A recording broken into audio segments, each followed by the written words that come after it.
Alright guys, welcome back. Today we're going to do Heat Seeker, a Gun Honey series, issue number 3 from Titan Comics, Hard Case Crime, probably an imprint, one of the two, I don't know.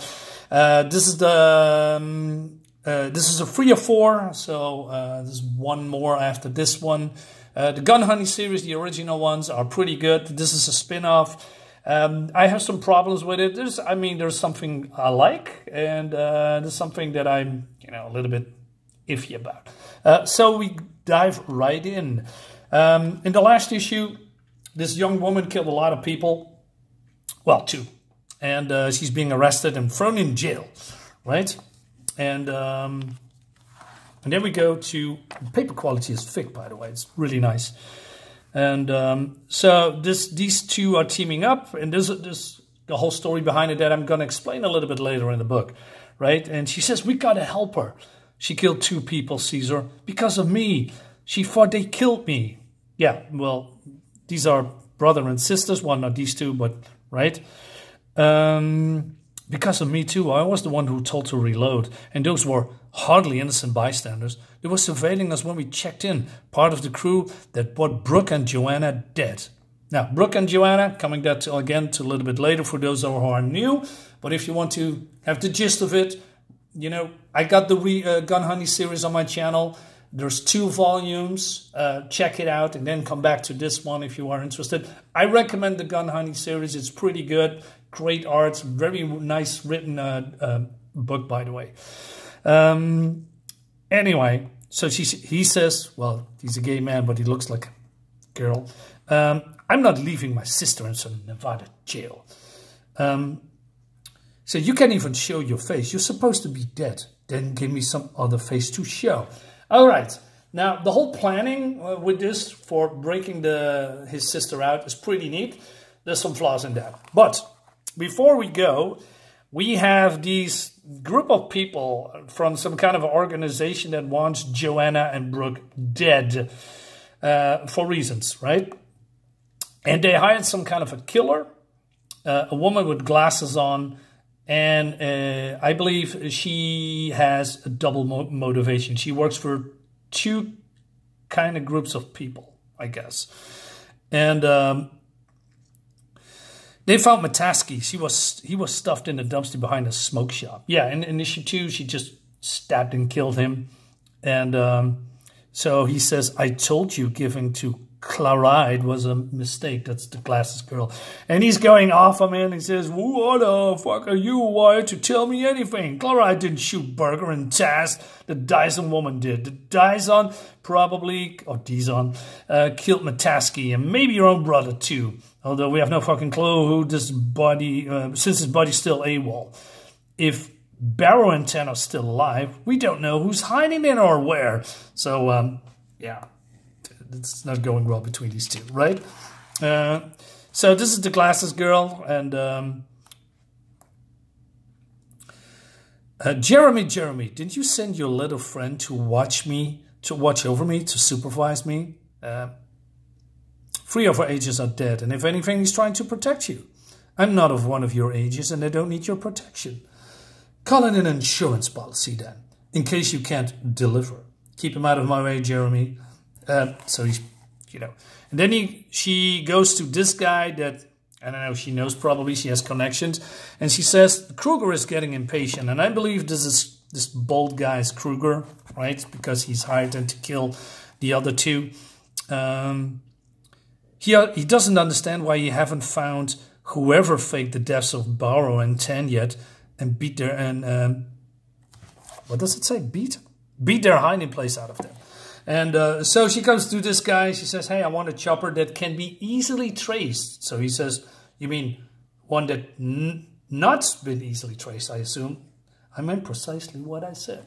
And I wonder, what do you want to have a helicopter that can be easily traced? Well, we're not going to find out in this one, but maybe in the other one. Meanwhile, some guys wants to talk to the girl, right? That has been, killing people, that has been thrown in jail. So, she says, hey, who the hell are you? And she says, 11th grade champion gymnastics, gold medal and balance beam. Dahlia? So Dahlia is the red-haired girl, right? So this one, to make it all a little bit more confusing. They have, their occupation is, I don't know, getting people to disappear and doing a lot of chameleon stuff, you know, hiding and transforming into other people, right? And now she is a guy. And in 33 minutes, you're walking out the door in this beard, these glasses, this suit, carrying this case. But how about you? How about you going to get out? Well, that's kind of in your brother's court, she says. Now, here is where it goes a little bit wrong. So, the girl goes out in this guy's clothes, right? And then, prisoner escaping, and everybody's going out, and then we see it's Dyson. How the hell did she get out? So I was, wait a minute, that's Dyson, right? Now, coming back to the scene a little bit in a second. So they are going out, and then we have this blonde girl. Wait, what? So Dyson here is the brother, right? The gay brother that is, I don't know, looked like his sister. Now, who is this then, you say? Well, like I said, make it more confusing. Heatseeker is a fake redhead. It's a wig. Under there's a blonde. So, okay, but then still, how does she get in there, right? Well, if you look closely, there is a pencil, right? And she is, you know, doing the swapperoo. Now, are you telling me this tiny little wooden pencil is, you know, that one that opens the door, and then the blonde one that is here, and then I believe, if you look at the clothes, beat her or make her unconscious and then take her clothes and then, you know, doing this. It's a little bit far-fetched because, first of all, I have to point it out. So the door is on this side, right? And so if this guard is gonna, you know, go to the door and just wants to push it, you know, close it, you have to look in.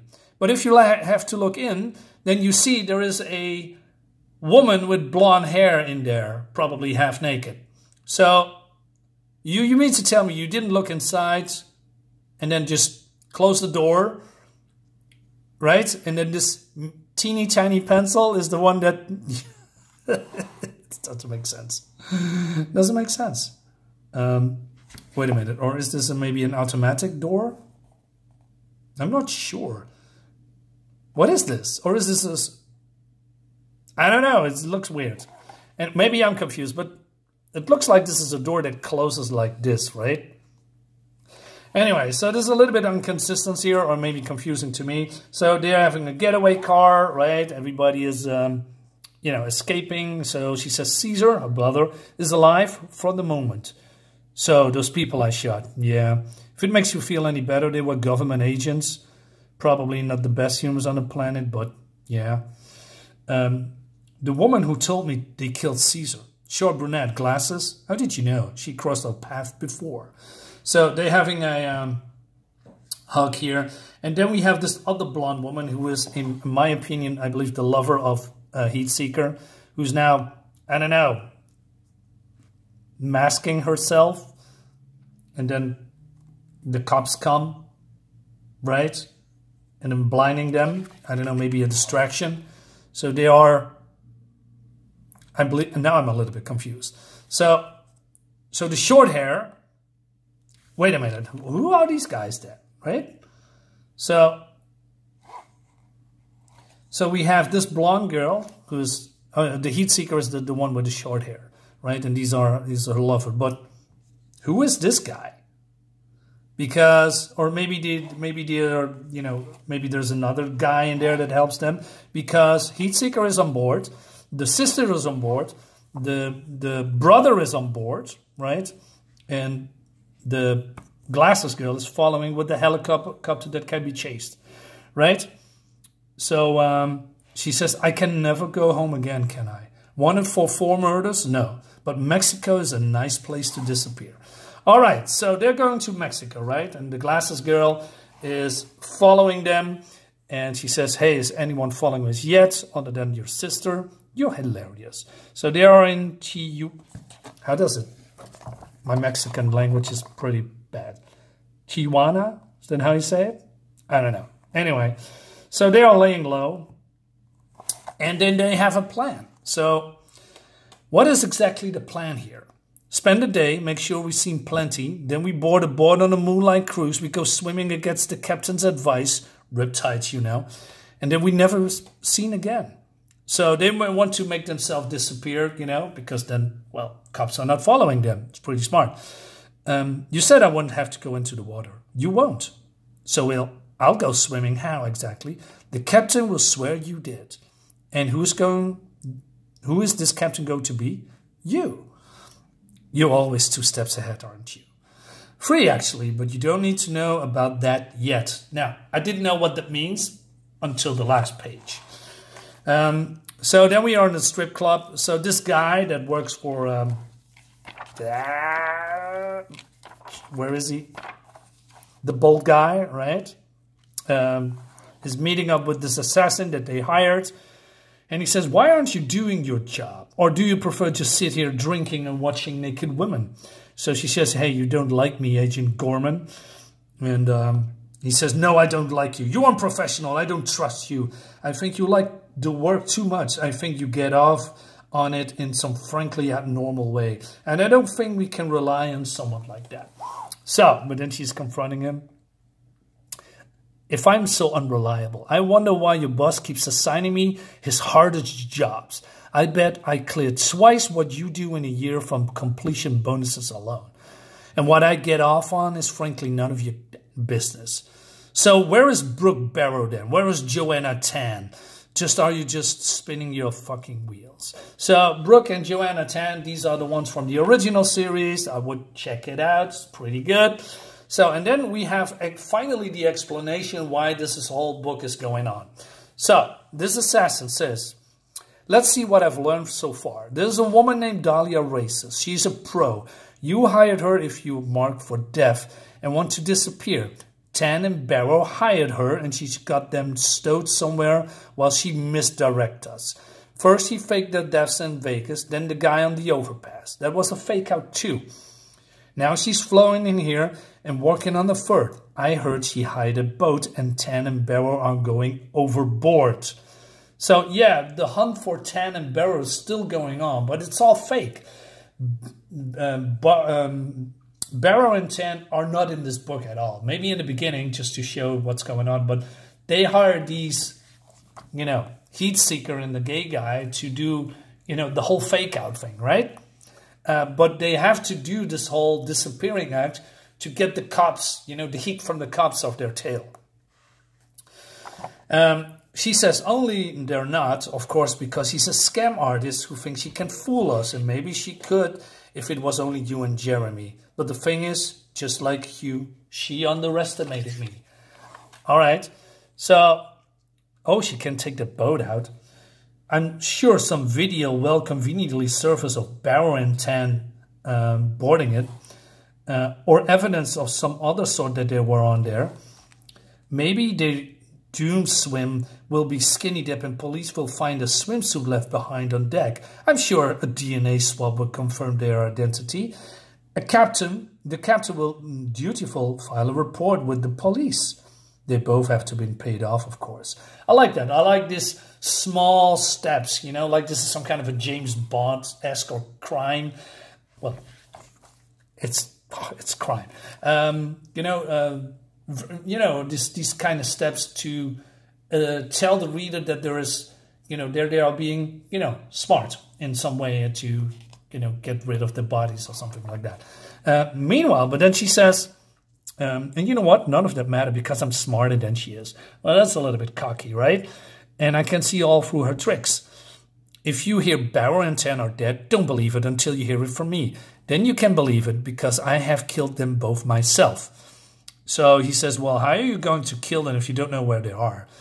Dahlia Racers knows, and I'm going to be waiting for her when she comes back to her room. She's going to tell me where they are if I have to cut the information out of her one wet slice at a time. That's just a knife. I really hope she holds out on me for a while. You're repulsive. I don't know how Jeremy can stand working with you. I get the job done. How I do it, it's my business. So she says, hey, I'm surprised you came upstairs. Maybe you want to watch after all. God, no, I just don't want to trust. I don't trust you. Get out of my sight. Well, you're going to have to choose, won't you? Miss Racers, I presume. So conveniently, she is here at the right time when a heat seeker, Dahlia Racers, is exactly at this, door. And she says, open the door and we go inside and we have a little talk, you and I. I'll put it in you right here and leave you for the janitor to find. Your choice. I like that. It's a little bit too convenient that they are meeting and she's, I don't know, heat seeker is not really fighting back because he's, I don't know, overwhelmed, surprised. She's got her number, right? So she says, good girl. Closes the door while this guy is standing outside. And there is, oh God, no, please don't. Now there's a last page that I cannot show you. Why? So it seems that these two know each other. And there's some nudity in here because they are lying on the bed and, going to have sex with each other while the other one, Ardai here, is screaming, oh no, don't do it, please, no. So that's the... Can I... Wait a minute. Let me... Yeah, well, the narrator says 3 steps ahead. So does that mean these two are also lovers or just having a fling with each other? Or that she is now working for free people? I don't know. But it's also confusing a little bit to me because if she wants to kill Joanna Tan and Brooke, is it Brooke, by the way? Just wait a minute. Brooke. Barrow, not Brooke, but Barrow. If she wants to kill her, right, and she knows that she wants to kill her employees, why does she go along with it and, having some hanky-panky with her?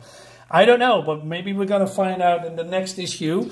So, yeah, I cannot show it. So, yeah, overall, I like it, but it's, like I said, it's a little bit confusing. Who is now on whose side? Who is working with who? Is this all just a big switcheroo for, I don't know, money or other stuff?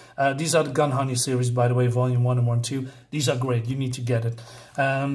So yeah, like I said, I'm a little bit confused. It's fun. It's good. There's some bits in here that I really like, but I don't know where this is going, and that could be a good thing or a bad thing. So guys, stick with me. We're gonna check out issue number 3 pretty soon, and leave a comment below. Let me know your thoughts. Yeah, see you next time. Bye bye.